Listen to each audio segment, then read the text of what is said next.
all right. Here we go. Okay, so let's, the audio is all good here. We're looking good. Looking good, okay. As always, I just keep track of the screen every time for the first few minutes just to see what the quality is and everything like that.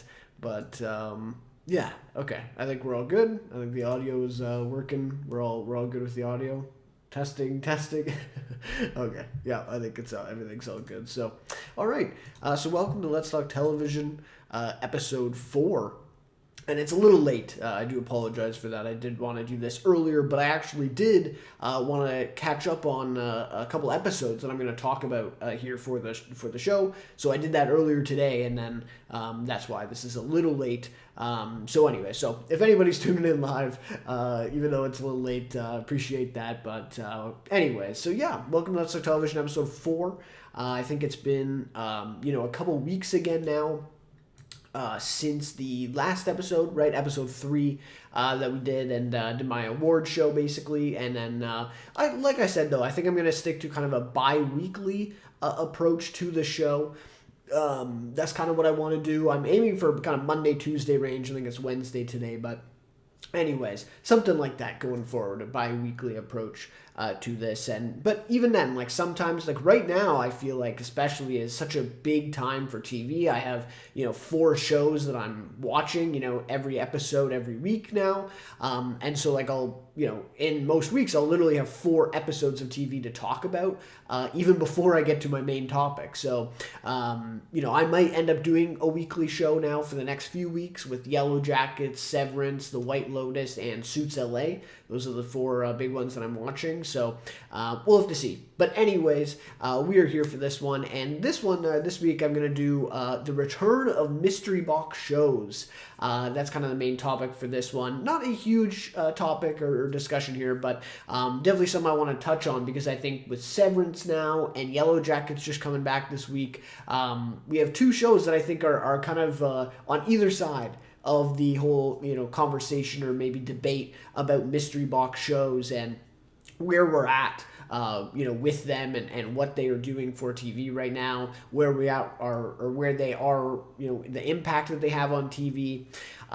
So anyways, so yeah, I thought that would be an interesting one. So we'll start off though, as we do normally now, with the show, the live show here, is talk about this week in TV, I like to call it. So basically what episodes of TV I've watched this week and what shows I'm checking out, and all that stuff. So we'll be covering Yellow Jackets, The White Lotus, and Severance Season 2 for this week. And I will say, Severance Season 2, I'm not up to date with the newest episode yet. I think I'm still behind on that one, so I'll only be talking about, I think it's, episode 3 and 4, I think that's what I was at. Yeah, so I think just those couple episodes we'll be talking about. Giving a little update there for those. So yeah, without any further ado, if everything, if the quality is still good, let me just check this. Yeah, it's looking still fine. The audio looks like it's still going fine. Yep. Okay. Awesome. All right. So let's get into this week in TV. First up, I want to talk about Yellow Jackets Season 3 on Showtime. The first 2 episodes hit Showtime or Paramount Plus now. I'm not sure exactly, but they technically hit on Valentine's Day, so I think it was the Friday. But then, the actual, basically the official release was Sunday night with the first 2 episodes here. So in terms of my thoughts for this start of Season 3, I don't know, man. I don't know. I mean, I saw some comments about it, even because I was a couple days late on getting to the episodes. I was busy this weekend, but I saw some comments before I even watched them about, some people, just saying, what happened to this show? What is going on? And, before I watched the episodes, I'm like, no, it can't be that bad. Come on, guys. It can't be that bad. But I don't know. I'm not quite there, but I'm almost there, man. These first 2 episodes of Season 3, I don't know. What is going on? Where is the mystery? Where is the intrigue? Where are the twists and the turns? I don't know. This even feels a little less or a little maybe more lifeless than season 2 at times. And season 2 to me was a big step down from season 1. Though I think I did like season 2 better than some people, though, I will say. It was still like in my, it was an honorable mention in my top TV shows that year. So I still enjoy a lot of the stuff about Yellow Jackets. And a lot of that stuff was in season 2 still. But the start of this season, I mean, there's a few moments. There was actually a couple laugh out loud moments from these first couple episodes, which I loved. The one in the premiere about Jeff smoking tonic. I thought that was funny, and Misty with her alcohol problem. There's a couple moments there, and I think that was episode 2, where that was just the punchline there was just really well set up and just really funny. I was literally dying laughing about the Misty alcohol problem one. So that was good. So yeah, there's moments there. I really like what they're doing with Coach Ben and kind of setting him up to be maybe pretty much the villain, I would say, or the main antagonist of this season, it looks like, in the teenager timeline. So I really like what they're doing there, and then having Mari kind of now captured by Ben and them kind of together, maybe against the rest of the group, against the other girls, is interesting. But I don't know, especially in the adult timeline here, what are we doing? It's almost just turned to me, it almost feels kind of like a This Is Us, melodrama stuff going on. Where is, honestly, where's the mystery?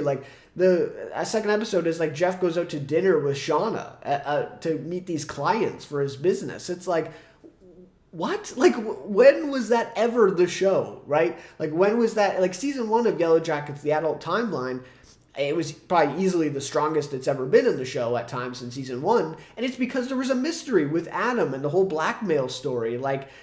There was something there. These first 2 episodes, there's basically nothing. I mean, really, the only thing I think is the Callie gets the tape, it looks like, at the in episode 2, or is it episode 1? She gets the tape, and it seems someone is around, and then we get the very end of the second episode is where, we're kind of hinting at the fact that another Yellow Jackets from the teenager timeline, who we see at the end of episode 2, start making out with Shauna, which was a very interesting twist. It seems like she may be then coming back in the adult timeline, and maybe she's the one who planted that tape and gave it to Callie. So, but other than that, and that's just been very, lightly kind of sprinkled in this 2 or 3 scenes so far. And otherwise, it's just all of the, and Walter and Misty, you're having relationship trouble. I don't know. I'm just not sure where we're going, what we're doing here in season 3, and some of the writing. I mean, especially with Callie, I'm just not sure why they made her such a focus in season 2. That was easily my least favorite part of that season, and to me was some of the weakest stuff.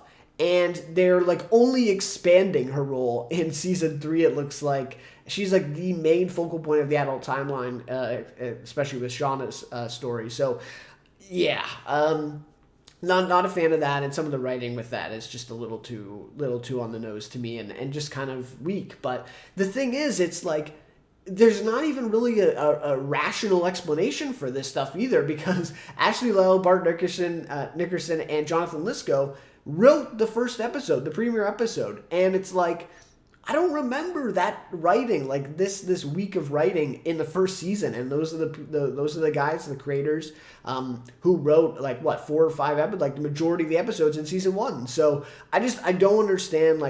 It would make sense. If they just did an overhaul of the writing team, and so now we're stuck with these weaker writers, or maybe writers who weren't as familiar with these characters, and they've just come in and no, these are the same writers that created the show, that created these characters, and did a good job in season 1.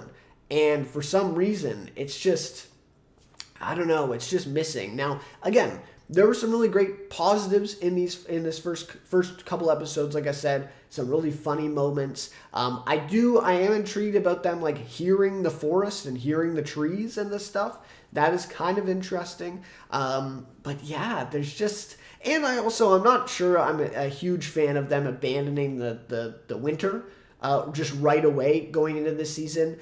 It does give a kind of a change of pace for sure, but I did like that in season 2. I felt like that was, the winter, the being in the wilderness and nothing to eat, no food. Like, it just felt a lot more desperate. Whereas this season, you just don't get that vibe anymore. So, I don't know. They do have a 5-season plan. After all, they've said that since the very beginning. So, but I'm kind of not seeing that. I guess that's the problem right now. Is okay, yes, they've had this 5-season plan, and all accounts, it seems like Showtime is going to give them that. I mean, I think this premiere was very successful as well. So, we're on track to get the 5 seasons. But like, you planned 5 seasons, okay, well, like, let's see what material you have and what material you've thought of now for years. Let's see it play out. So, I don't know, maybe it's just the first 2 episodes, of course. I think there's, 10 episodes this season? I think it's 10. Yeah, I think 10 this season. They're back to 10 after just 9 last season. And by the way, still a mystery on what happened. I even noticed in one of the previously on clips, leading into, I think, the premiere episode for this season, we saw a footage that we never actually saw in season 2, unless I'm wrong on that, but I'm almost positive that there was footage in that previously segment that we never saw in season 2, and there was kind of drama behind the scenes about Showtime, like, literally just cutting an episode of the season, and there was rocky parts at the very end of last season because of that. So, I think that, I'm not sure what happened there. I would still like to get a little bit more of an explanation on that, and perhaps this season will kind of piece together some of those threads as well. So, anyways, with all that being said, I'm still going to watch the rest of it would have to go really off a cliff for me to just completely abandon the show, but I'm all in. I'm going to watch the rest of the season for sure, and I'm looking forward to the next episode nonetheless. I think it should be very interesting to see how the rest of the season plays out, and hopefully it can be at least better than season 2. I mean, we'll have to see. But anyways, those are just my thoughts on the first couple episodes of Yellow Jackets season 3 that we've gotten so far. And just in a couple days, we'll be able to watch episode 3 as well. Okay, so then next is The White Lotus season 3 on HBO. So I did just watch this episode, the premiere episode earlier today, just a couple hours ago, in fact. And yeah, I don't know. I mean, I feel like I've said this on the channel. I think I reviewed, the season 1, maybe premiere first few episodes on the channel, and I'm not sure if I talked about season 2 at all. But I did like season 2 better than season 1, personally. But overall, I'm just not, I don't know. I feel like there's just something maybe I don't get. I do think that the show has been very overrated throughout the run of it for the first couple of seasons, especially that season 1. Again, I like season 2 a little bit better, but I don't know. There's something I don't get here. Like, I've said this since the very beginning when I covered the premiere on the channel. I said, okay, I don't find it that funny, right? And then, okay, it doesn't have to be funny. Maybe it's just the social commentary, right? That, Mike White is commenting on, these rich people and, the depravity that's going on and this kind of thing. But I don't really connect with that either. Like, I feel like we're just, like, very surface level stuff here. It's like, okay, rich people are entitled. Okay, they're assholes, right? And in the case of this, like, bald white guys have these, young girlfriends, right? And this guy is a rich guy. He has this, big business, we're led to believe, and some drama has been, falling out, and turns out he's probably corrupt. Like, and then his son is, this kind of, sleazy kind of, jerk kind of asshole guy because he's a Nepo baby, right? He's a son of a rich guy, and now he's working with his dad. Like, I don't know. This is all just surface level stuff to me, where it's like, and again, like, it's just the first episode. I'm not expecting crazy stuff, so maybe this is too early to comment this, but that's just how I felt with the other seasons too, and we saw that play out. So I don't know. I've never quite connected to it. I don't think it's bad.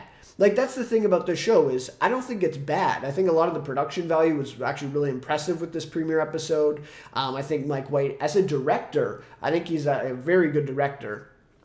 With how he shot this first episode, and all that stuff. But yeah, I don't know. I don't think it's bad, but I don't think it's as great, I guess, as other people see it. And I would love to hear from some people, like if you have thoughts about this and maybe I'm missing out on something, or maybe it is just the fact that, people like seeing this stuff, even though, yeah, it's maybe, not like the deepest stuff, or maybe it is a little surface level. Yeah, it's still just enjoyable to watch these assholes kind of get their comeuppance, or to watch this stuff happen to them, right?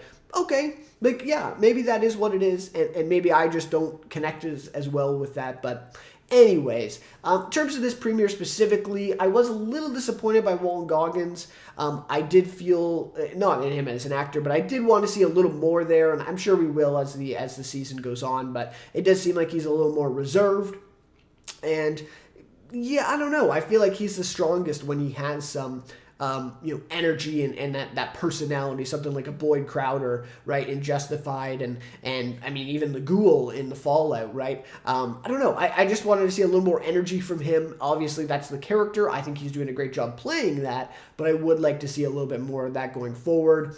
And I did think Jason Isaacs, I thought, was pretty good in this too. But the standout to me was Amy Lou Wood. I thought she was really great. To me, my favorite, performance in this first episode. Really like her character. I just checked out another show, Daddy Issues, it's called. I think it was on BBC. A comedy with her and David Morrissey. Just a week ago or so, I was checking out that first season, and I was like, yeah, like she just brings a lot of energy, and she's really funny too. Just in her mannerisms. Then obviously her look. They acknowledge it in this episode about her teeth, right? And so she just has this unique look, and I don't know. I thought she brought a lot of good kind of comedic moments, and also because Walton Goggins' character is so reserved and so like standoffish and a little quiet, right? She just brings a lot of energy to that, and so yeah, I really liked her in this. She was definitely a standout to me. So yeah, I will have to see. I do like the first bit of it, right? It does seem like this kind of mystery of what's this gunfire going on? Like it feels like an assault on the resort or something's happening. Like crazy stuff. And so, of course, like the other seasons, we'll have to see that play out. And that's another thing, too. I have seen some comments of, people saying, yeah, it feels very similar to the first couple seasons. And maybe some people by season 3 wanted to see a little something else here from Mike White, a slightly different twist on things. And it looks like it's very much going to be the same trajectory. So we'll have to see. I'd love to hear from you guys, I guess, on any of the stuff I've said. If you disagree with me, maybe I'm missing something, and obviously what you thought of the season 3 premiere, and if you like kind of the trajectory it looks like it's going in for this season. So, and they have already, I did make a video already on the channel a couple weeks ago that they already renewed for season 4, and they're like actively scouting locations now for the next season. So, I mean, they're all in on Mike White and the show, HBO that is. So, yeah, I mean, that's a good news as well. Obviously, they say HBO has seen season 3, I'm sure, and, obviously knows it's good in order for them to go ahead and renew a season 4. So, I think we're in for some good TV at the very least here with the rest of season 3 of The White Lotus. All right. So that'll do it for those two. And then lastly is Severance season 2 on Apple TV Plus. Kind of the big one right now, right? I mean, it is the show that's on TV right now. And like I said, I'm not caught up with the newest episode. And I don't know. It's kind of tough to share my thoughts on this because I know everyone is very positive with it so far. And I actually did like episode 3. I thought that was, a good episode, but I did not like the ending to episode 3. Completely jumped the shark to me with that third episode and that ending. It just, to me, like felt completely out of place almost. Like I feel like it was like a editing mistake or something where, Mark is sitting in the car at the end or whatever and trying to burn the message into his eyes or into his retinas, right? And then all of a sudden that girl just appears from season 1, and it's like, yeah, I liked that they followed that up because we literally haven't seen her since what happened in season 1. So it was nice to see her again and kind of tie that up and bring that full circle. But where did she come from? Like, I don't know, and maybe we'll see more of that Maybe I'm forgetting something in episode 4 or 2, but anyways, that to me is I was not a fan of that. I feel like really jumped the shark in terms of that third episode there. And the goat thing, I mean, yeah, it was cool. It was cool. It was funny to see, Gwendolyn Christie. I thought she was good in that role. But I don't know. That to me is like a lot of other things within season 1 where I had a kind of an issue, right? Because it wasn't until about episode 7 that I really caught on to Severance season 1 and really kind of felt the same energy, the same vibes that a lot of other people have talked about it as. And it was that main thing of like, okay, they set up these scenarios, they set up these situations where there's suspense and it's like a mystery and it makes no sense, right? Like I'm going to talk about, mystery box show. That's what we're dealing with here. And then it kind of just goes nowhere. And that's, to me, like the problem with the start of season 1 of Severance, in my eyes. I mean, obviously, I know a lot of people disagree, but that's the issue a little bit. I felt like it little meandered at times and just never, it wasn't getting to the point enough for me in that way. And so I felt like episode 3, again, that whole goat thing, again, they'll probably follow it up. Maybe I'm missing some things in the new episode, but just from what I've seen, it seems like another one of those where it's like, okay, what's the point of this, right? Like, where are we connecting this? And so to me, I don't know. I just feel like we meander a little bit too much on some of these things. And, again, too early, though. We'll have to see where it ends up. Anyways, I guess those are just my thoughts on season 2. I thought, the first couple episodes I talked about in last week's episode, Let's Talk Television. And I think I thought I enjoyed them, right? I do like that they've been able to kind of reset the premise, which I kind of had doubts about, to be honest, going into the season. And they've done a really good job of resetting the premise and kind of continuing on this story and making it still very intriguing in terms of the mystery side of things. So anyways, I guess those are my thoughts on season 2 of Severance so far. I don't know. I just, to me, it's not at that level of peak television to me so far. I mean, again, that's kind of how I felt with season 1 until like the ending of it, and then I was like, okay, yeah, this is pretty. This is pretty much what people have been lauding it as.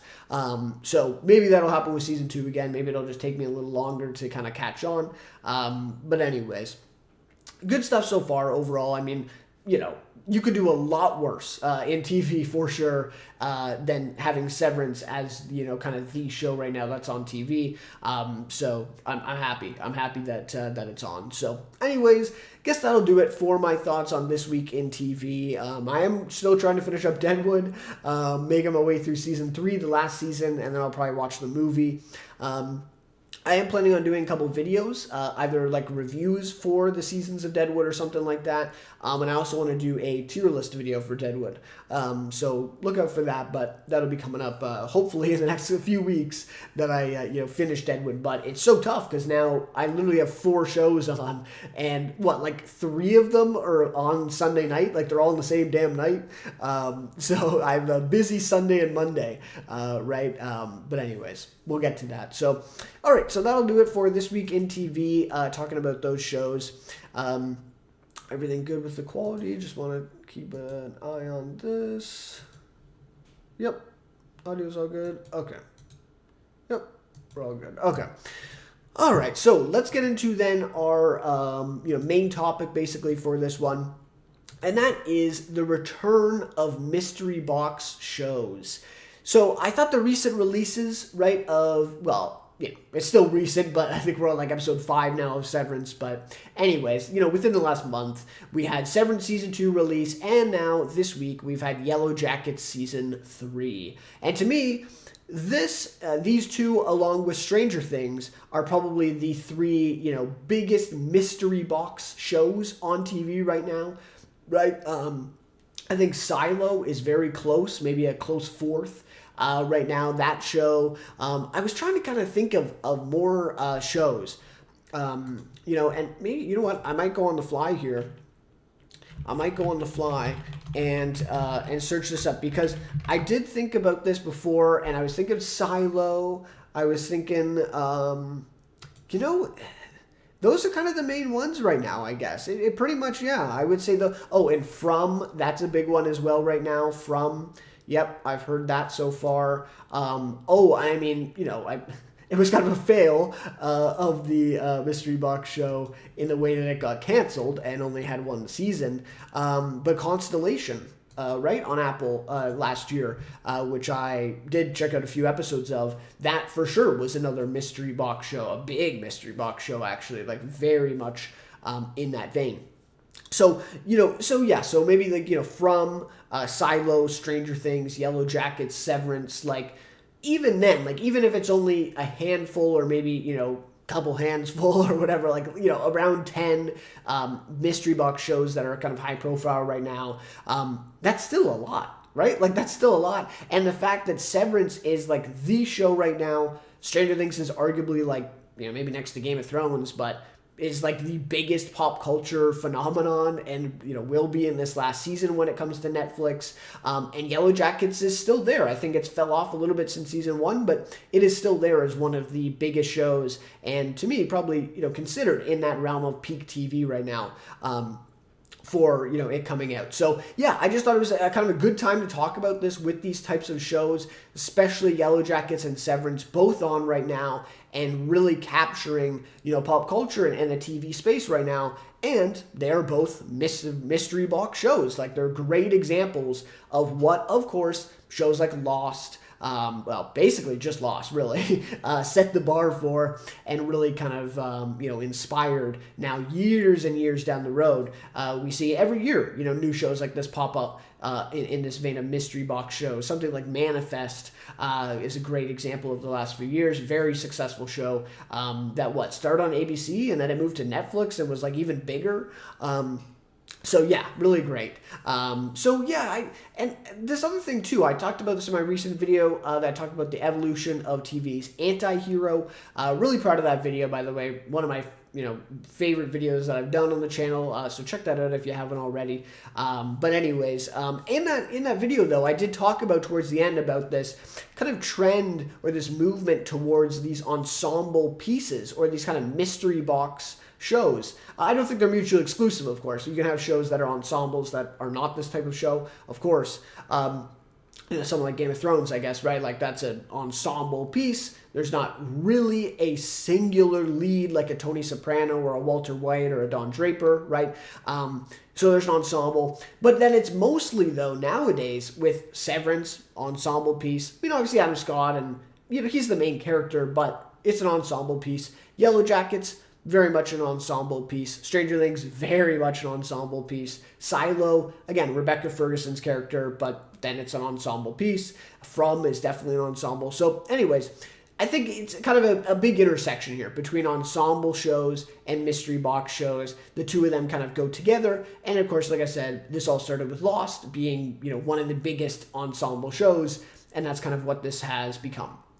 Right? All these shows are following the model of Lost with this big ensemble cast, obviously led by a character or two at the forefront, and it's a mystery, right? So they lay out a mystery at the beginning of the show, and as we go, basically each episode unpacks a piece, maybe how would I say that? Maybe like, a mirror, right? A mirror falls down, hits the ground, and shatters, right? And so each episode is almost like a shard of that mirror that you're getting and piecing it together, right? And then eventually you're going to try to solve, this mystery that they've laid out. And so that's kind of the idea that Lost, of course, started and that these shows are now following. So to me, I want to talk about this, I guess, from Yellow Jackets and Severance and the 2 point of views, because I think they're on opposite sides of the whole mystery box conversation right now. And to me, unfortunately, I hate to say it because I really liked Yellow Jackets season 1 and season 2 parts of, and parts of season 3 so far. But I think it is the negative side of the mystery box show, right? And this is kind of the problem. And of course, I mean, Lost is a massive show, very successful. A lot of people love it. Some people probably their favorite show of all time, right? And all this stuff. So very successful show. But, it was not without its problems, and I mean, I think anyone would admit that, right? Especially towards the later seasons of the show, stuff was just kind of crazy, right? They just had to make it more crazy and more kind of nonsensical, to piece storylines together and keep the show going, right? Keep the mystery going and come up with enough shards, if you will, of this mirror to keep us interested and keep us intrigued. And so this is the main problem, I think, with mystery box shows. Manifest comes to mind too. People complain about that show for sure. I guess would Riverdale, now that I'm thinking about it, like Riverdale I think would be a good mystery box show, again an ensemble piece, so that's a good example too. And so that's kind of the problem here, is that they set up a good, a mystery, right, at the very beginning, and it just loses steam, right? And this is what tends to happen. I'm not sure exactly. I haven't seen all the way through Lost, so I can't comment. But it does seem like it's around season 3, right? Around season 2 or 3, maybe the end of season 2, and then into 3, 4, and 5, that you get to this point where they kind of just lose steam, right? And another part of this is because they reveal a little too much in the earlier seasons. And I feel like Yellow Jackets has become victim to that because of what they did in season 2. Season 1 I felt like was really well paced, but season 2 I felt like jumped the shark at times a little bit and revealed just a little too much, to the point where now we're kind of losing steam and the mystery has kind of lost its no pun intended, but lost its kind of, intrigue level, or it hasn't maintained that same, interest, right? And us being enthralled in this mystery and want to figure it out. Well, no, they showed us quite a bit of the mystery and kind of gave us a lot of answers in season 2. And so now maybe, we're left at a point where, there's only a few answers left, and maybe we're not as interested in getting to those answers, right? And so that's the thing. Now, again, the way that you do that, though, and I think Severance is the opposite side of this, is that you kind of reinvent your premise, or you raise kind of a new mystery. And that's I guess, in essence, the mystery box show, right, is, you have one mystery, and then you have another mystery, and another one, all kind of contributing to the biggest mystery, the kind of overarching mystery at the, in the background, right? And so, because you're kind of stacking these mysteries and stacking these questions and all this stuff, at some point you kind of have to reinvent it once you reveal enough of the answers for that. And this is something that I really want to see Yellow Jackets Season 3 do, which I haven't seen yet in the first couple episodes. It just seems like we've lost way too much steam, and we don't have that intrigue back. And that's something I feel like Severance, now again, obviously it has one less season than Yellow Jackets has had. So not a completely fair argument, but the way that it's kind of reinvented the premise. I mean, it really has successfully kind of reset the premise, in my opinion, with the way that episode 1 and 2 started for Severance, because to me, I don't know, I still feel like that first season could have been a 2.5 hour movie and felt very complete. Even just that first season, there's a big cliffhanger at the very end, but that could have been a complete season, very much so. And I was actually had my doubts of okay, where does season 2 go from here? How did they get back to this premise? And I think they actually did a really good job in that first episode of resetting the premise and then, rebuilding that intrigue back. Obviously, they still had many unsolved questions, but raising some new ones and kind of raising the stakes even more. And so now we're more intrigued for a season 2, and now we want to stay the course, for the rest of the season and watch. So, again, maybe if Severance gets a season 3, by then maybe I'll have the same issues that I do for Yellow Jackets season 3. So it just depends. But it seems like it's always around this time, the end of season 2, start of season 3, where we have this issue of, okay, we're losing steam here. You got to do something. You got to kind of present a new thing here to this mystery, a new side of things that kind of reinvigorates the audience and gets us back into things. And that to me is where, you see with Lost about the plot lines that just got a little more insane and got a little more out there and started genre bending into, other things, right? With, time travel and all this stuff that I've heard about. And that's right. So the shows like that are kind of desperate to get that steam back, get that intrigue back, and they resort to kind of insane things to get people roped in again. And so I hope Yellow Jackets doesn't do that. But maybe that's just the reality. Like I've heard Manifest did that a little bit too. Like maybe that's just the reality with these shows. Like maybe they just don't have enough longevity to really go more than 3 seasons, and go deep into this mystery without completely just solving it, and then moving on to something else, right? So yeah, I don't know. I'm not sure. I'm not sure if if there's really an answer to this. But certainly I have noticed kind of a difference there between Severance and Yellow Jackets so far. So that's what it is. And again, maybe I'm speaking too early on Yellow Jackets season 3. We're only 2 episodes in. But yeah, it does seem like, with the rise of these mystery box shows on TV right now, there's, kind of limiting returns a little bit, right? And so we'll have to see, Silo season 2 came out, and I think I heard some people that were a little more negative on it than season 1. They had some problems with it. I'm not sure. I haven't heard much on that, but, and I mean, in my opinion, Stranger Things, season 1 was much better than the following seasons. And we saw the kind of limited returns in terms of a season 2, especially I would argue with a season 3 of Stranger Things, which is to me the worst season of the show. Well, that 1 and 2 are close, but it's definitely not the best, not even close to me. So anyway, so that's just, you see this with all these shows. And so I do wonder then, if a show like Yellow Jackets, where they have a 5-year plan, a 5-season plan, maybe you might have to cut it short at 4, right? Like, or, maybe Severance should maybe only just go for 3 seasons and be done with it. I haven't heard about a season 3 renewal. I don't think so. I'm sure that'll happen, depending on the storyline for the rest of the season 2. But anyways, maybe they shouldn't run for 5 seasons or 6 seasons, right? Maybe they do get a little stale, and then at that point, like a Riverdale or something, then they just get insane and just get completely out there, and the show just goes off a cliff, right? And you want to avoid that if you could, right? So anyways, that's just kind of my thought, I guess, on the Mystery Box show and what those problems could be, in that way with those 2 shows. And then I guess the question is, right, can Severance in particular kind of buck the trend of these types of shows kind of fizzling out after, really intriguing starts, right? So they have a really intriguing start, the premise is good, and then they kind of fizzle out. And like I said, you get to the end of season 2, season 3 territory, and now we're just kind of in limbo, and we've lost a lot of the intrigue. So we'll have to see how the rest of season 2 plays out, obviously, to answer this question. And then if they get a season 3, see what season 3 goes into. But I do really like the way that they've started season 2, and I think it's off to a great start in that way, and I think they've done a good job. So can it buck the trend? Can Severance, be the mystery box show that's on right now that can really,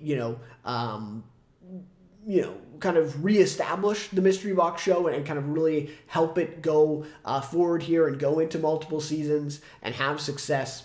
We'll have to see. We really will have to see how the rest of the season plays out. And like I said, how season 3 goes, if they get down the road and it's renewed and all that stuff. So anyways, love to hear your guys' thoughts on that, of course, on mystery box shows. And, specifically with Severance and Yellow Jackets and where they are right now, in that way of kind of, setting the bar, I guess, in different ways for the mystery box shows. So, and then also I did talk about in that anti-hero video about, the kind of drama character study shows. Something like Succession obviously comes to mind, where it's kind of this compelling drama that you have these characters, and we're not necessarily, solving a mystery each episode or building towards a bigger mystery each episode. It's more of a character study. Where we're working on these characters, like a Walter White, like a Tony Soprano, a Don Draper, Vic Mackey, like I've already talked about. and talk about at length in that anti-hero video. So yeah, it's just kind of a question of, where have those shows gone? Where is Succession now, right? Since it's ended now, a year ago or a couple years ago now.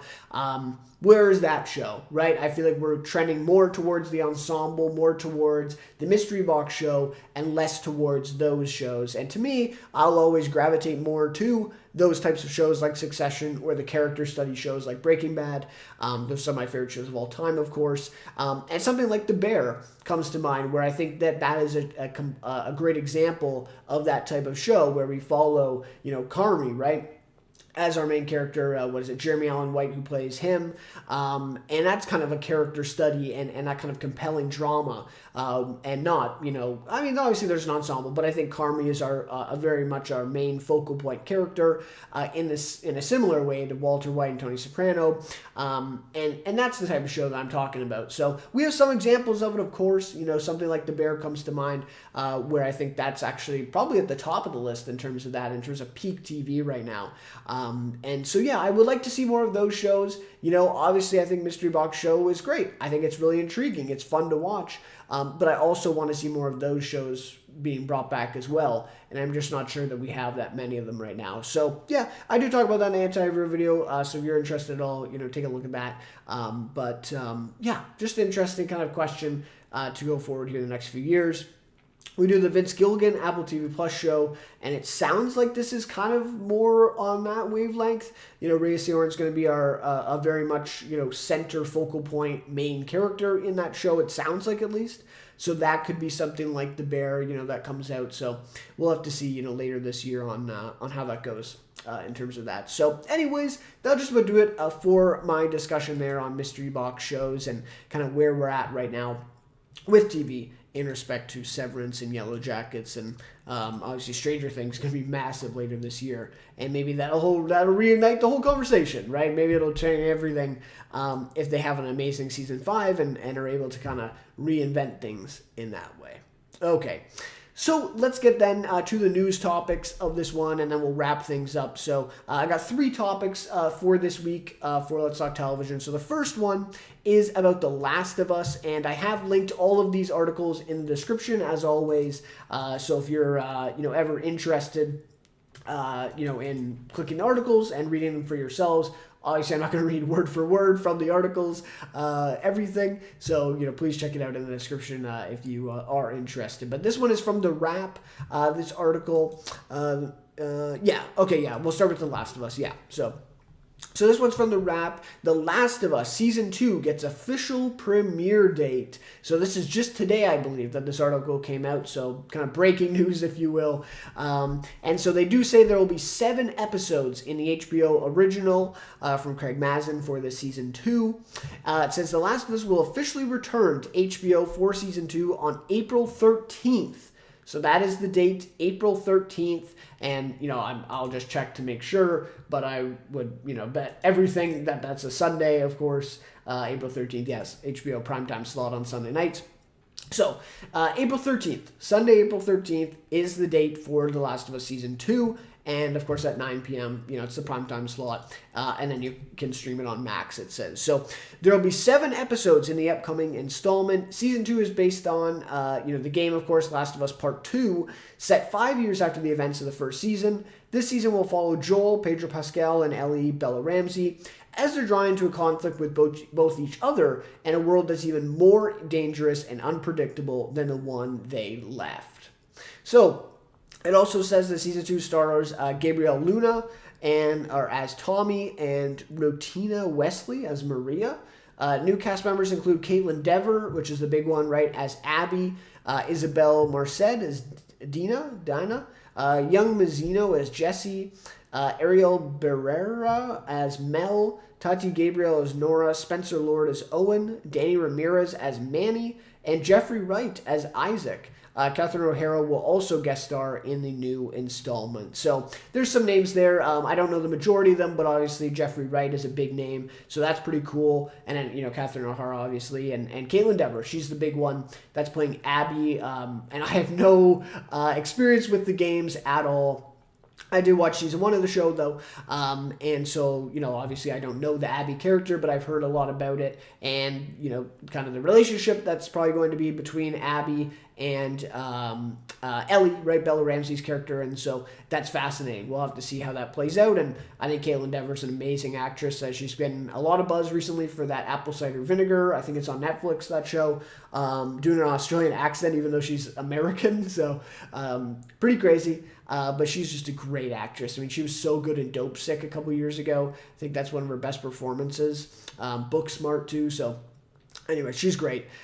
So yeah, a great cast in there for her as Abby. So yeah, I'm not that familiar with the games. I did watch season 1. I thought it got off to a really good start. At times it kind of, the pacing was a little off at times. I don't think it was a perfect season at all. But I did really like a lot of it. Especially that first episode I thought was really compelling. Really, really great. And Anna Torv was great in it. We had some others. Great performances. Pedro Pascal, Bella Ramsey obviously were great. So yeah, I'm looking forward to season 2, obviously. I've heard that there'll be like a lot of drama and controversy. I don't know, who knows? We'll see. I'm sure HBO is not going to shy away from that, of course, because it'll get eyeballs and get views. So we'll have to see how people, fans of the games react to that. And they have said, right, so that they're not depicting all of part 2, the video game for this season. They've even talked about doing like 3 seasons for the one game.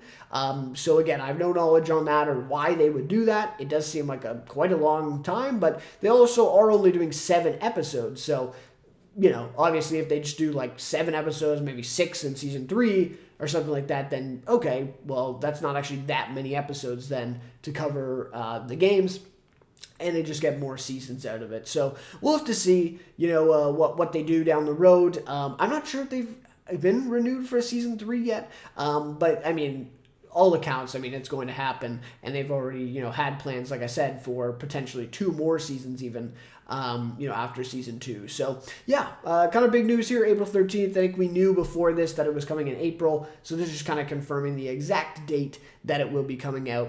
And this is interesting. I can't remember what other, so obviously the White Lotus is running now, so I'm assuming then, just a quick check here, so we have the White Lotus 1, 2, and then 3, 4, 5, 6.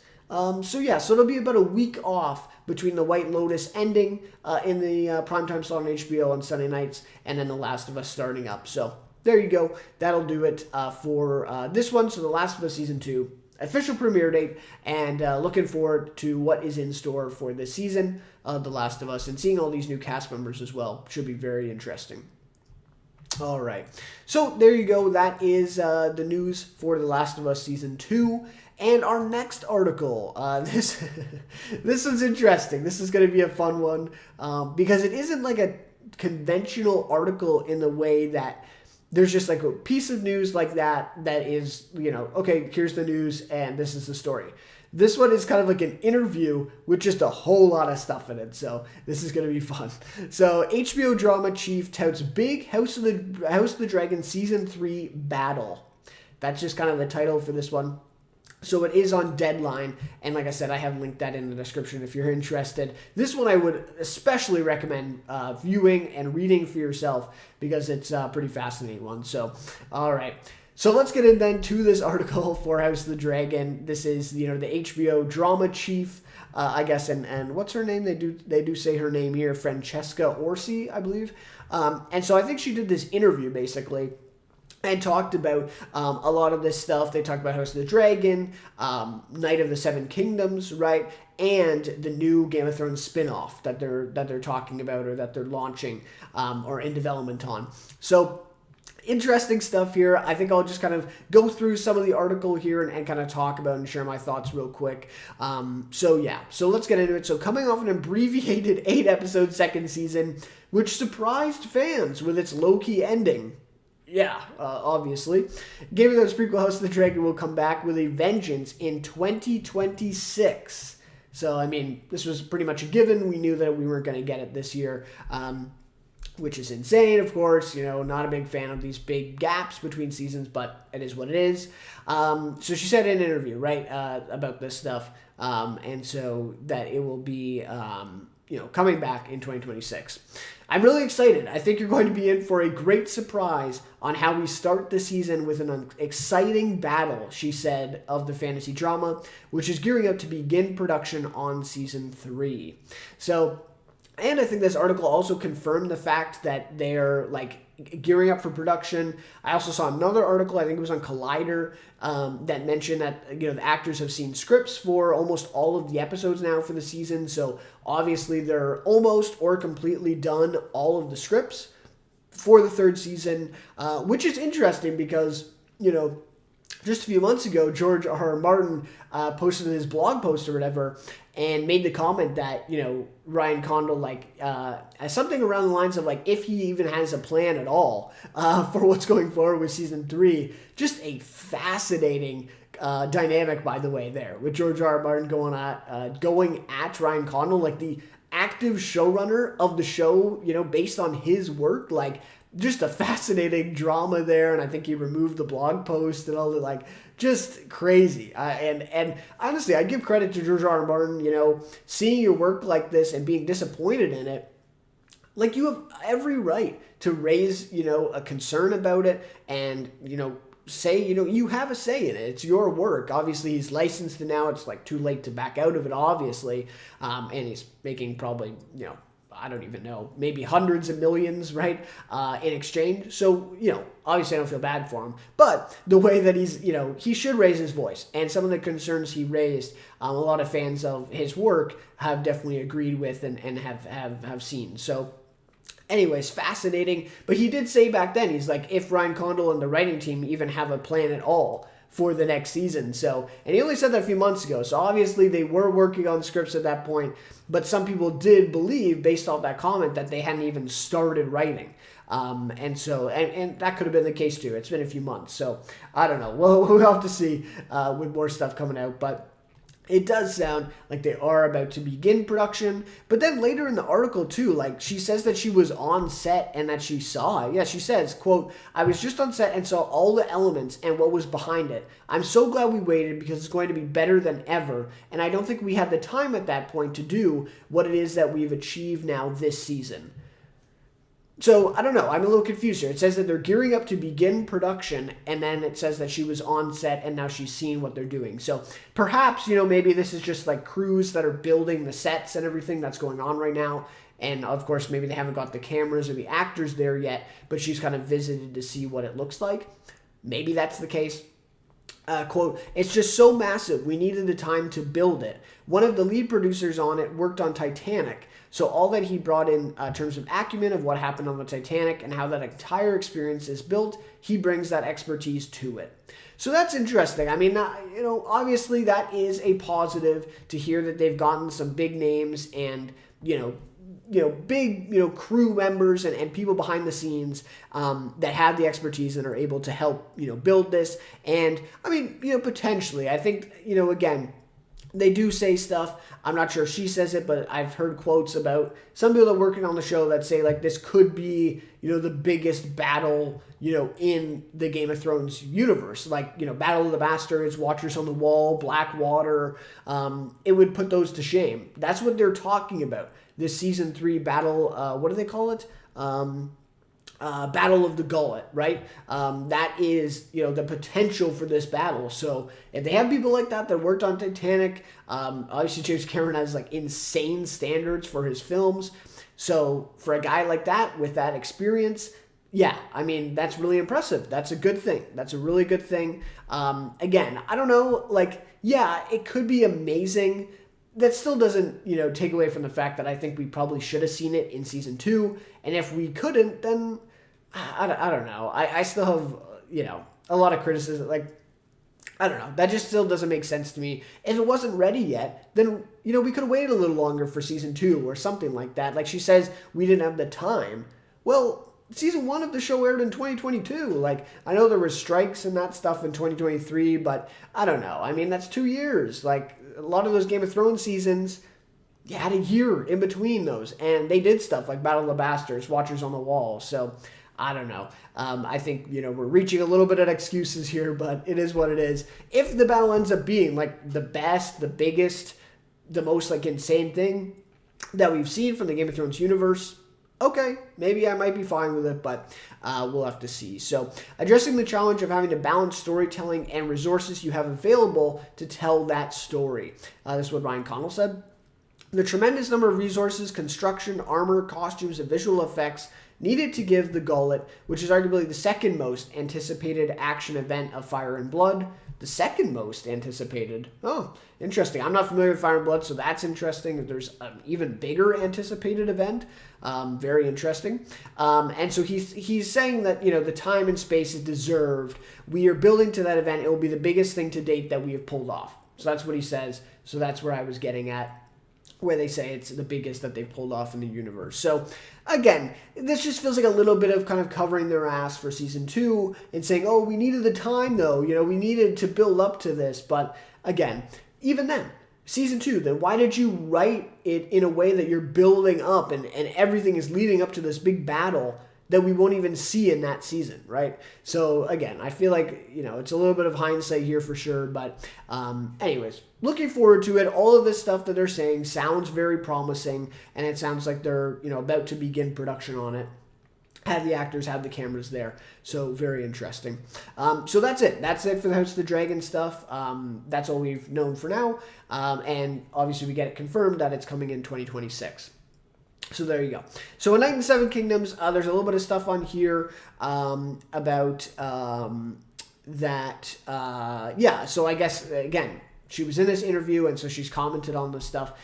So while Game of Thrones author and House of the Dragon co-creator George R. R. Martin has had somewhat mixed reaction to the prequel's second season, as I talked about, he has been effusive in his praise for the upcoming second prequel, A Night of the Seven Kingdoms, which is, of course, based on the Duncan Egg fantasy novella trilogy. And the 6-episode first season is based on the first book, The Hedge Knight. So, quote, I've seen all 6 episodes now, the last 2 in rough cuts, admittedly, and I love them, Martin wrote on his blog last month. Duncan Egg have always been favorites of mine, and the actors we found to portray them are just incredible.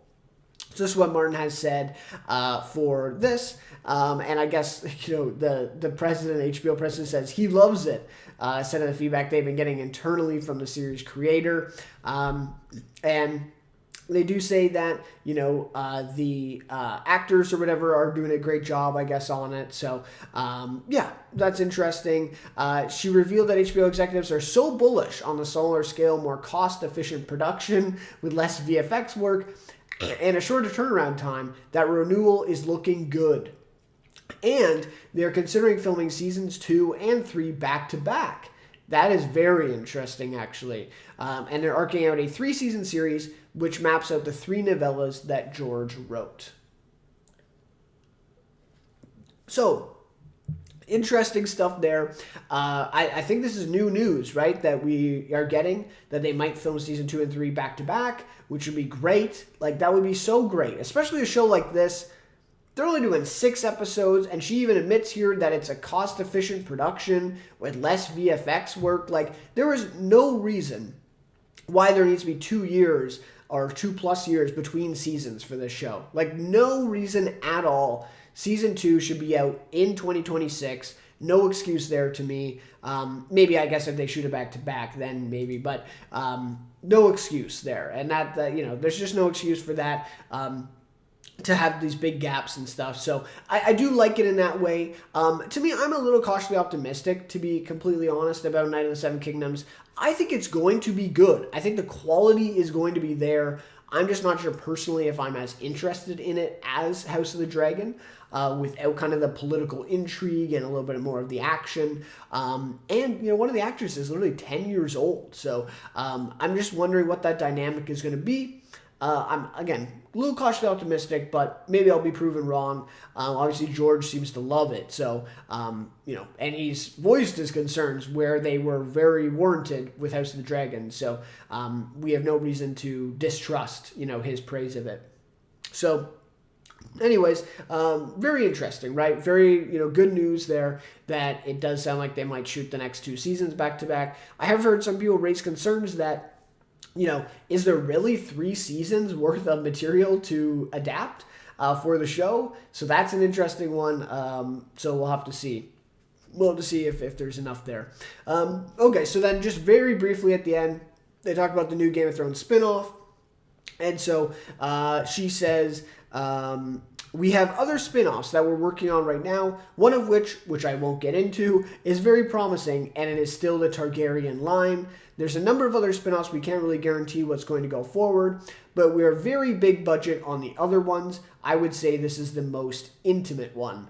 So talking about Dunk and Egg, right, Night of the Seven Kingdoms being the intimate show, and these other shows are going to be big budget, big shows, like House of the Dragon. And of course, this one that she's hinting at about the Targaryen line is about Aegon's conquest, right? I think that's pretty well known, that they're deep in development on that show, and I'm really looking forward to that. From what I've heard about about the story there, I think it's going to be very compelling, and I really hope it does go ahead. They had that other one with who was it, Naomi Watts, I think, in that other spinoff that they literally filmed a pilot for and didn't go forward with it. So yeah, I'm hoping that this one does go forward. I'm looking forward to it for sure to see it. So anyways, that's about all the news from this interview. Some really interesting stuff, about House of the Dragon and all the stuff that's going on. So I don't know. It sounds very optimistic for season 3, but of course it is coming from the HBO president, so of course they're going to say this stuff.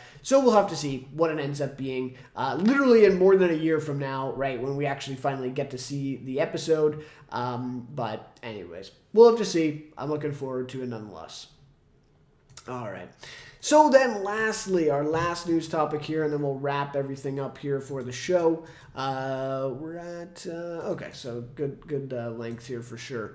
Okay, so the last one here is about True Detective.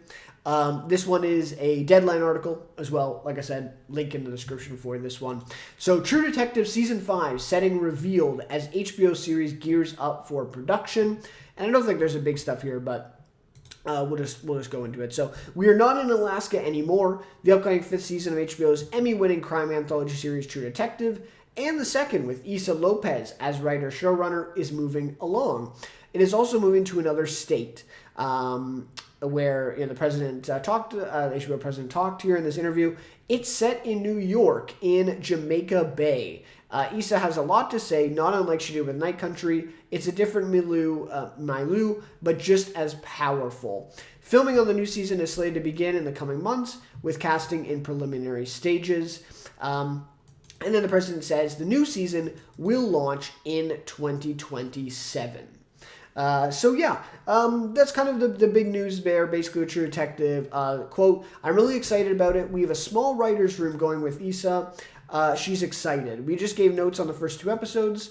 Honestly, I can't wait for this to go. It's all about casting and getting this ready. So it sounds like, they haven't even casted anybody, and obviously they're just giving notes on this, on Issa's scripts. So they haven't even finished the scripts yet. So it's kind of early news here about Season 5 of True Detective. I don't know. I'm kind of conflicted here on True Detective because Season 4, I think I only checked out the premiere of it. I didn't watch the whole season. So to be fair, I can't comment completely on it. But it was tough. It was tough to see Nick Pizzolatto. And I'm not, I think some of the stuff about him is a little overrated. Like, yes, Season 1 of True Detective is like one of the best seasons of television of all time.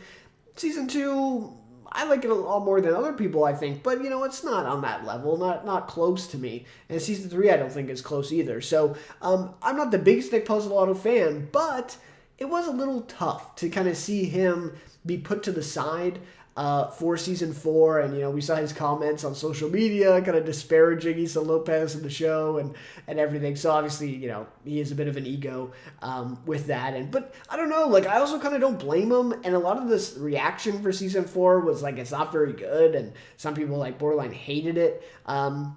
So I don't know, it's a tough situation. I don't know that, obviously maybe did Nick, and that's the thing. I guess that's the question, right? Is like, did Nick Pizzolatto actually have ideas still for the show and want to continue it? Or did he not really have much, or maybe he had ideas that just weren't very good, and HBO was like, okay, we're going to move on?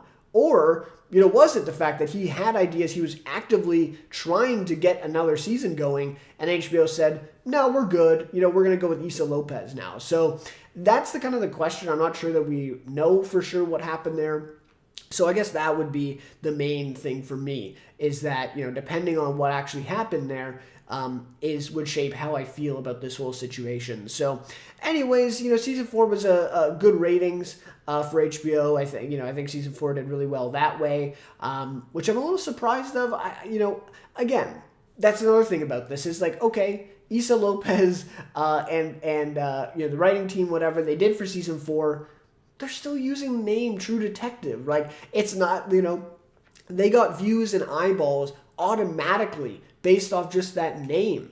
Didn't even matter the quality of the show. Like, that first episode got eyeballs on it simply because of the name, and nothing really that Issa Lopez and that writing team were responsible for. Nothing. I mean, obviously the trailers and stuff, but there was a good amount of people that tuned in just because of the name that Nick Pizzolatto built in season 1 to 3. Mainly season 1, let's be real, right? So anyways, I don't know. I think this is a weird thing. I'm actually a little surprised that they're going ahead with season 5 and so confident in this, given the fact that, like, there's been a lot of criticism about season 4, about how it wasn't very good, and it was kind of a promising premise and then just completely fizzled out towards the end. That's what I've heard. So, yeah, I don't know, and the fact that it's set in New York is interesting. Jamaica Bay, it's interesting. Like, that is interesting. I could think of more interesting settings than that, but I think it's pretty cool. I think it works, but I think True Detective, a lot of it, season 1 especially, and season 3, even Night Country, kind of flourished on the fact that it's like a rural, kind of isolated setting. And so, maybe we're going to miss that with a New York setting with season 5. But anyways, that's just my thoughts. I'm just a little conflicted on this. It does sound like we're getting in 2027, which also seems very far away. Like, if they're about to cast people and do production on this, like, why? And it's not going to be that many episodes. Why do we have to wait till 2027 for this? Like, really? I mean, how do you not finish shooting the show within 2025 with the way that, the way that they are in development?